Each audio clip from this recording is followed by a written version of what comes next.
When we look at Dolores Umbridge, we don't exactly think of the word nice, do we? I mean, she seems like she's anything but nice. As a matter of fact, she's most likely the most hated Harry Potter character in the whole book series. People even despise her more than Voldemort. Now, I've made more than one video on this topic. Potterheads literally have comment wars over who's more evil between the Dark Lord and the Dark, well, bitch. So I sat there and thought, well, we all know how awful and horrible Umbridge was. We were all delighted to see her get what's coming to her. So was there ever a time where she was actually nice? Like, did she ever do something nice for the students? We spend so much time criticizing her behavior that it's nearly non-existent to try to accept that there has been occasions where she's been nice.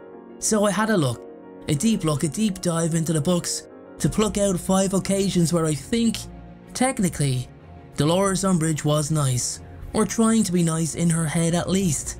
Now, none of these are in order of importance, they're just the 5 occasions where Umbridge was nice, I guess. So, let's kick it off with number 5. Consolation during Dumbledore's absence. Now, I know what you're thinking. Consolation? When did this woman offer consolation? Well, you might remember in Harry Potter and the Order of the Phoenix, after Professor Dumbledore is removed from Hogwarts for apparent sedition and conspiracy, Umbridge takes over as headmistress, something she wanted all along of course, as she craved more power. During this time, she actually tries to console the students and offer reassurance that things will vastly improve under her leadership. She guarantees everyone that she'll maintain a sense of normalcy amidst the chaos caused by the Ministry's interference. This happens when Umbridge takes the initiative to address the students in the Great Hall, acknowledging the difficulties they may be facing and offering reassurance. She emphasizes the need for discipline and order while attempting to create an atmosphere that is as calm and normal as possible. Although her underlying motives are to exert control and enforce her own agenda, her attempt to provide a sense of consolation and normalcy can be seen as a somewhat nice gesture. At least, in her head it is anyway. Number 4. Comforting Harry Potter. So, the next example I found where it at least looks as if Dolores Umbridge was being nice, and that was when she tried to offer comforting words to Harry Potter. Now I'm sure there's some of you saying, oh come on, that wasn't even meaningful. But the thing with Dolores was, she justified all actions in her head. Everything she said had meaning behind it, or a purpose. There is a moment where Dolores Umbridge attempts to offer comforting words to Harry Potter when he expresses his concerns about Sirius Black's safety. While her intentions might be questionable and influenced by her desire to maintain control, her words can be seen as an attempt at kindness. Umbridge, aware of Harry's close relationship with Sirius Black, tries to reassure him by suggesting that he should trust the proper authorities to handle the situation. She implies that the Ministry of Magic and the law enforcement agencies are equipped to ensure Sirius's safety. In her own twisted way, she is trying to provide Harry with a sense of reassurance and encourage him not to take matters into his own hands. While Harry remains skeptical of Umbridge's intentions and doubts the effectiveness of the Ministry's actions, it is worth noting that Umbridge does take a moment to acknowledge Harry's concerns and offer her version of reassurance.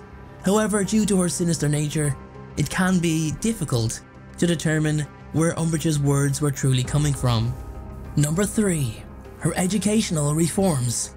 Now, it still feels weird even saying that if I'm honest, but the next example was actually her educational reform during her tenure. She firmly believed she was making Hogwarts a better place. She was actually trying to be a beneficial leader. From Umbridge's perspective, the previous liberal teaching methods, such as those employed by Albus Dumbledore, are seen as chaotic and detrimental to students' academic progress. She aims to establish a standardized curriculum that focuses on theoretical knowledge and adheres strictly to ministry-approved material. In her mind, this will ensure that students receive a consistent and controlled education. While her efforts to reform education are misguided and oppressive, it can be argued that her intentions stem from a genuine belief in the importance of academic rigor and maintaining a structured system. However, her extreme methods such as censorship, suppressing critical thinking, and punishing students who challenge her authority ultimately overshadow any potential positive intention she may have had. It is important to note that the educational reforms Umbridge implements are not aimed at nurturing students' individual growth, creativity, or holistic development.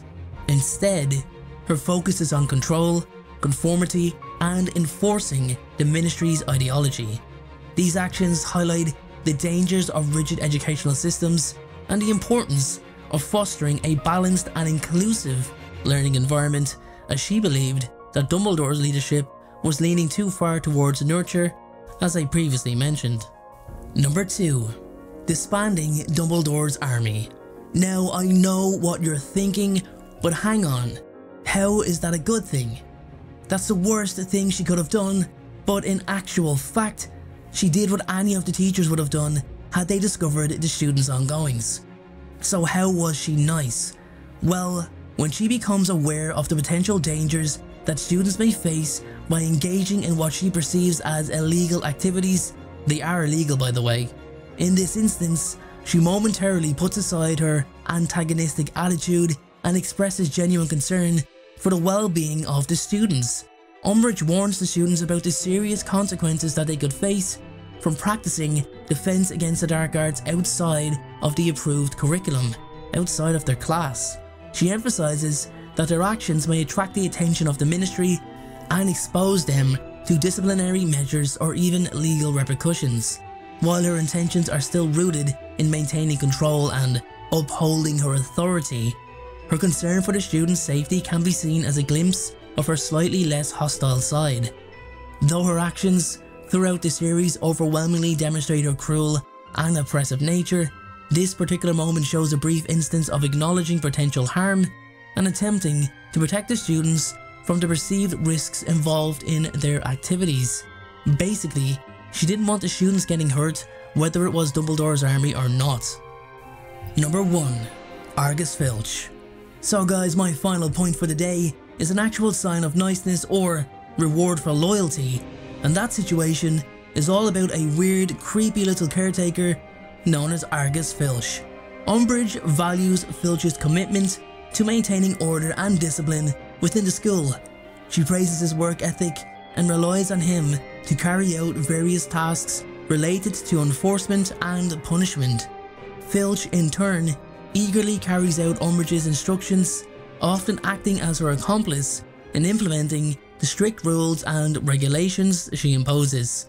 Umbridge appreciates Filch's eagerness to enforce the school rules, his willingness to aid in monitoring the students, and his assistance in maintaining the oppressive atmosphere she desires. She sees him as a valuable ally in her mission to control Hogwarts. While this appreciation for Filch's loyalty and dedication might be seen as a form of acknowledgement or even a limited sense of kindness, it is important to note that their relationship is rooted in the shared desire for control and authoritarianism.